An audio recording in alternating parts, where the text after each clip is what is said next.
ጤና ይስጥልን ተመልካቾች፣ ሰበር ዜና ነው። ኢራን የሆርሙዝ ሰርጥን መክፈቷን አስታውቃለች። ይህ ለዓለማችን እጅግ አስደሳች ዜና ሆኖ ተቀምጧል። ለቀሪዎቹ የተኩስ አቁም ቀናት ማለትም ለ10 ቀናቱ ነው እንግዲህ መከፈቱን ይፋ ያደረገችው። ይህም ለዓለም ፖለቲካ በጎ ዜና ሆኖ ተመዝግቧል። ላለፉት 46 እና 47 ቀናት ከነበረው ውጥረት አሁን ዓለም መፍትሄ ያገኘችበት ነው በሚል በበጎ እየታየ ይገኛል። ለዚህ ደግሞ ፖለቲካዊ መፍትሄዎችን ከተለያዩ አቅጣጫዎች በማየትም እንደ በጎ የሚቆጠር ሆኗል። ኢራን የሆርሙዝ ሰርጥን መክፈቷ በርካቶችን እያስፈነደቀ የሚገኝ ጉዳይ ሆኗል። ግን የኢራን መክፈትን ተከትሎ ፕሬዚዳንት ዶናልድ ትራምፕ የሰጧቸው አስተያየቶች እጅግ አስቸጋሪ ሆነዋል። በተለይም ኢራን የሆርሙዝ ሰርጥን መክፈቷ ለቀሪዎቹ የተኩስ አቁም ቀናት ማለትም ለ10 ቀናቱ ሰይድ አባስ አራግቺ የውጭ ጉዳይ ሚኒስትሩ የኢራን ይፋ ማድረጋቸው ተሰምቷል። ያን ተከትሎ የተለያዩ ሀሳቦች በዓለም ዙሪያ የተጋሩ ይገኛል። ግን እስከ መቼ በምን ሁኔታና እንዴት የሚለውም እርግጥም ጥያቄው በተለያየ አቅጣጫ እየጠየቀ የሚቀጥል ነው። የሆርሙዝ ሰርጥ እንግዲህ ለቀሪዎቹ የተኩስ አቁም ቀናት ማለት ነው ሙሉ ለሙሉ ክፍት እንደሚሆኑ ሰይድ አባስ አራግቺ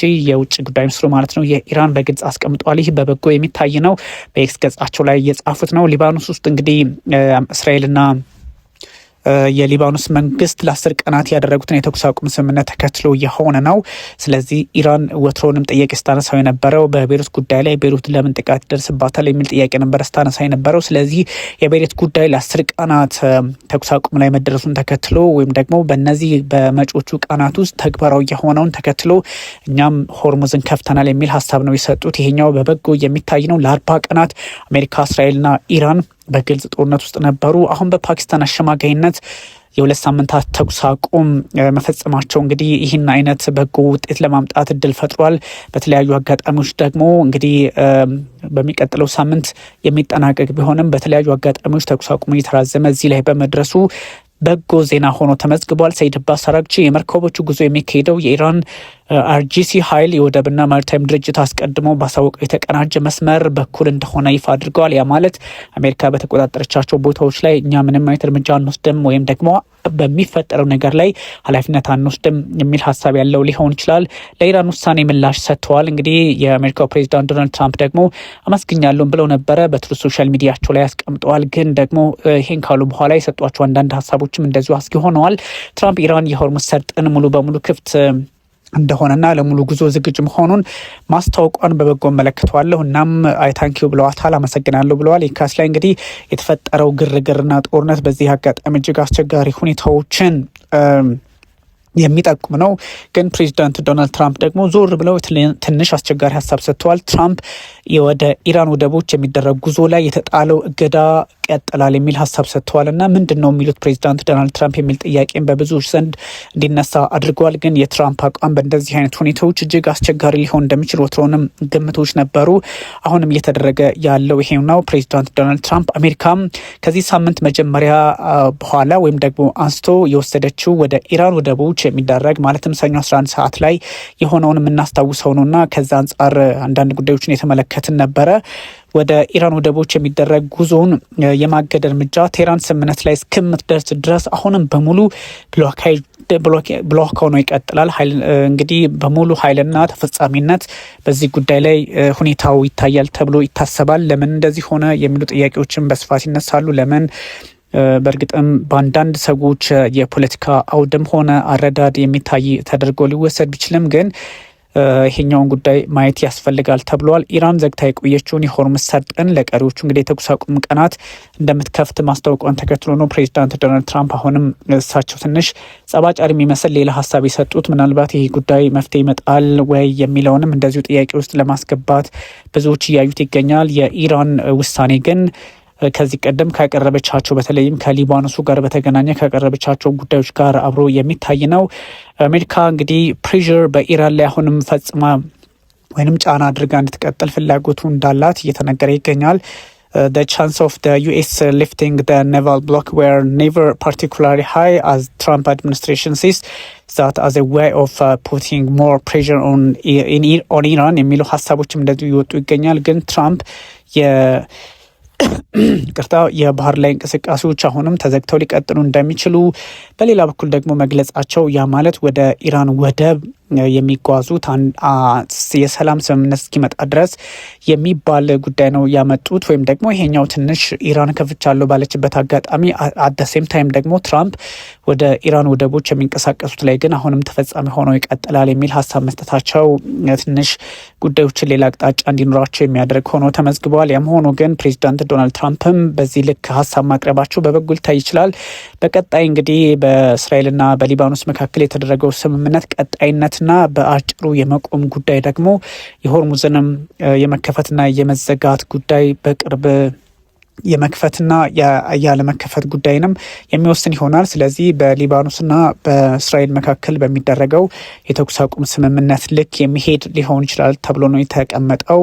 ግን ፕሬዚዳንት ዶናልድ ትራምፕ ደግሞ እሳቸውም ቢሆኑ በእንደዚህ አይነት ሁኔታዎች ውስጥ የገቡበትን የፖለቲካ ሰጣ ገባ መፍትሄ መስጠት ካልቻሉ አሁንም ኢራን እንደሰጠችው ድል በተደጋጋሚ እሳቸው ደግሞ አቢዩስ የሚያደርጉት ከሆነ ውጥረቱ ሌላ አቅጣጫ እየተሰጠው ይቀጥላል የሚል ፖለቲካዊ ስጋት ያየለባቸው እጅግ ተበራክተዋል። እናም ይህ ጉዳይ ኮምፕሊትሊ በብዙዎች ዘንድ የሚታይ ነው። ስትሬት ኦፍ ሆርሙዝ ኮምፕሊትሊ ኦፐን ቱ ኮመርሻል ሺፕስ ፎር ሪማይንደር ኦፍ ሲዝፋየር ኢራን እንግዲህ ብላለች ነው። ሙሉ በሙሉ ተከፍቷል ነው ያለችው። እንግዲህ ያ ማለት እሷ በከፈተችው አጋጣሚ ነው። ስለዚህ ማክሮንና በዚህ አጋጣሚ ደግሞ የፈረንሳዊ ፕሬዚዳንት ኢማኑኤል ማክሮንና ኬር ስታርመር የእንግሊዙ ጠቅላይ ሚኒስትር አሁን ንግግር እያደረጉ ይገኛል። በተለይም እንዴት አይነት እንቅስቃሴ መደረግ አለበት በዚህ አካባቢ የሚባለውን እሱን ለማረጋገጥ እሱን በፖለቲካው መንገድ መፍትሄ ለመስጠት እንትን ይላል ማለት ነው። በነገራችን ላይ የነዳጅ ዋጋ በጣም በሚገርም ሁኔታ ይሄን መረጃ መውጣቱን ተከትሎ ሻርፕሊ አፍተር ስትሬት ኦፍ ሆርሙዝ አናውንስመንት ወይም ኢራን በሆርሙዝ ሰርጥ ጉዳይ ላይ ሀሳብ መስጠቷን ተከትሎ የነዳጅ ዋጋ እጅጉን ነው የቀነሰው። እንግዲህ የኢራን የውጭ ጉዳይ ሚኒስትር እንዳልኳችሁ ሆርሙዝ ሰርጥ ተከፍቷል ሙሉ በሙሉ ለንግድ መርከቦች የሚል ሀሳብ ከሰጡ በኋላ ሪሜኒንግ በጣም ይሄ ፔሪድ ኦፍ የሲዝ ፋየር ለ10 ቀናት የሚቆየው ማለት ነው በጣም ቶሎ ነው የወረደው እና በሚገርም ሁኔታ በደቂቃ ውስጥ ኮስት ኦፍ አንድ ብረንት ክሩድ ነዳጅ ወደ 90 ወይም ደግሞ $90 በታች ሆኗል። ከዚህ በፊት ከነበረው $98 ማለት ነው ከዛ ወርዷል የሚሉ መረጃዎች ወጥተዋል። ቢፎር ደ ኮንፍሊክት እንግዲህ እንደምታውቁት ከጦርነቱ ከመቀስቀሱ በፊት ብረንት የሚባለው ክሩድ ኦይል ያልተጣራ ነዳጅ 170 ነበረ። ከዛ ጦርነቱ በአንድ ጊዜው ደግሞ $100 አደረሰው። ከዛም ደግሞ $119 እያደረሰው ቀጠለ። እንደዚህ አይነት ሁኔታዎች ባሉበት እንግዲህ የቢዝነስ እንቅስቃሴዎች ደግሞ በፈጠነ መፍትሄ የሚያመጡበትን እድል እየተመለከትን ይገኛልና እነዚህ ጉዳዮች እንግዲህ የሆርሙዝን ሰርጥ ፖለቲካ ሌላ አቅጣጫ ሊያሰጠው የሚችል በጎ ውጤት ያመጣል ተብሎ ብዙ ሰዎች ተስፋ እንዲያደርጉበት ያደረገም ነው። እነዚህ ሁኔታዎች በጣም እንግዲህ የነ ፕሬዚዳንት ዶናልድ ትራምፕ በጉዳዩ ላይ በምን መንገድ በየትኛው አቅጣጫ እስከምን ርቀት ድረስ ይሄዱበታል የሚለው እንዳለ ሆኖ በዚህኛው ረገድ ግን ትራምፕ የሚሄዱበት ርቀት በበጎ የሚታይላቸው ሊሆን ቢችልም አሁንም አጠራጣሪ ጉዳዮች አሉ። አክቹዋሊ የሊባኖሱን ጉዳይ በአንድም በሌላ መንገድ የእስራኤል ታማኝነት ያስፈልጋል። እስራኤል ተኩስ አቁሙን ከቀጠለችበት ይፈርሳል። አደሴም ታይም ደግሞ የሆርሙዝም ሰርጥ ጉዳይ እንደዚሁ ጫና ውስጥ ይገባልና ይሄኛውን አጋጣሚ ፕሬዚዳንት ዶናልድ ትራምፕን ብቻቸውን የሚያስቀጥሉ ሳይሆን የሆርሙዝን ሰርጥ ፖለቲካ በተለየ መንገድ የማየት አውዶች ይፈጠራሉ የሚል አይነት አካሄድ አለ። በተለይም ደግሞ እነ ፈረንሳይ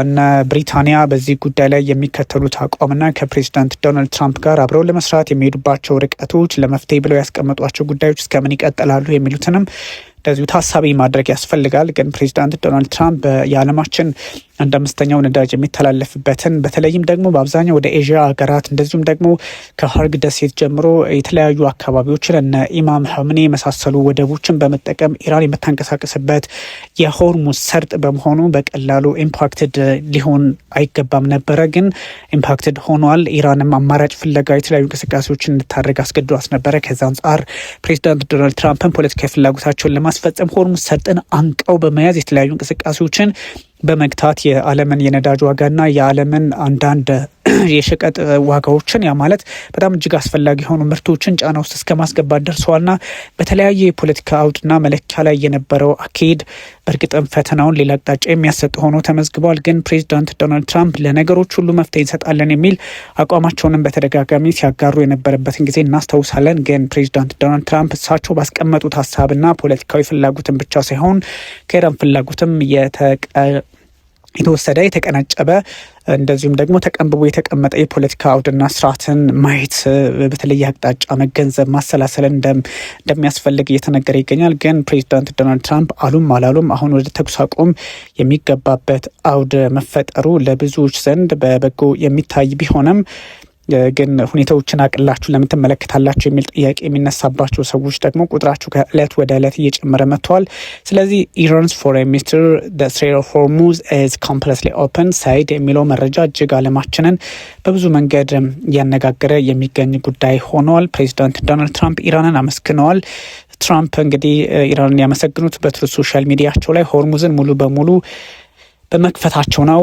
ከዛም ውጭ ደግሞ ኦይል ፕራይስ እጅጉን ነው ድሮፕ ያደረገው። ይሄ አነጋጋሪ ሆኗል። the confirmation came as the UK and France hosted a meeting with dozens of other countries to ዲስከስ ፍሪደም ኦፍ ናቪጌሽን ኢንዱስትሪ ኦፍ ሆርሙዝ የሚል ሀሳብም እንደዚሁ አለ። ማለት ፈረንሳይና ብሪታንያ በኢማኑኤል ማክሮንና በራሳቸው በኬር ስታርመር በኩል መረጃዎችን እየተጋሩ ባሉበት ሰዓት ሆርሙዝ ሰርጥን እንዴት እንክፈት እየተባባሉ በሚገኙበት ሰዓት የሆነ ስለሆነ እንደዚህ ደግሞ ጉዳዩ በተለየ መንገድ የሚታይ ሆኗል። ከ200 በላይ የሊባኖስ ሰዎች በ6 ሳምንታቱ ጦርነት ህይወታቸውን እንዳጡም የሚታወስ ነውና ከዚህ ጉዳይ ጋር እንግዲህ በተገናኘ የተለያዩ አጋጣሚዎች የእስራኤል ጦር አሁንም በ10 ኪሎ ሜትር ወይም ደግሞ 6.2 ማይል በሴኩሪቲ ዞንን ተቆጣጥሮ እንደሚገኝ በደቡባዊ ሊባኖስ እየተነገረ ነውና ይህ በበጎ የሚታይም ብቻ ሳይሆን የፖለቲካ ውዱን ሌላ አይነት አቅጣጫ ሊያሰጠው ይችላል የሚል ሀሳብ የተጋራ ይገኛል። ፕሬዚዳንት ዶናልድ ትራምፕ ግን ኢራንን አመሰገኑም አላመሰገኑም አንደምታው ምንድነው የሚለው ብዙዎችን እያነጋገረ ነው። ትራምፕ ግን አሁን ትራምፕ says US will get Iran's enriched uranium at the same time እያሉ ነው። የኢራንን እንግዲህ ዩራኒየም የተብላለው ማለት ነው እሱን እናገኘዋለን የሚል ሀሳብ ነው የሰጡት። ዩኤስ ፕሬዚዳንት ሳይዝ ዋሽንግተን will get all of Iran enriched uranium which he refers to as nuclear dust የኒክሌር ቆሻሻ ወይም ደግሞ ከኒክሌር አንጻር ስሙን በመስጠት ኒክሌር ደስት በሚል ወደ እጃችን እናስገባለን የሚል ሀሳብም እየሰጡ ይገኛል። ጉዳዩን እንዴት ሊያረጋገው ይችላል የሚለው እንደሆነ ይነገራል። ትራምፕ አት ሴም ታይም ደግሞ እስራኤል ሊባኖስን መምታቷን እንዳትቀጥል ተከልክላለች ነው ያሉት። ፕሮሃብትድ አድርጊያታለሁ ነው ያሉት። ትንሽ የተፋለሱ ጉዳዮችም ሊኖሩ ይችላሉ። ግን ዓለማችን በጣም እያነጋገሩ ከሚገኙ ጉዳዮች መካከልና በሰበር ዜና መልክ የወጣው ተመልካቾቻችን ይህ ጉዳይ ነው። ታንኪዩ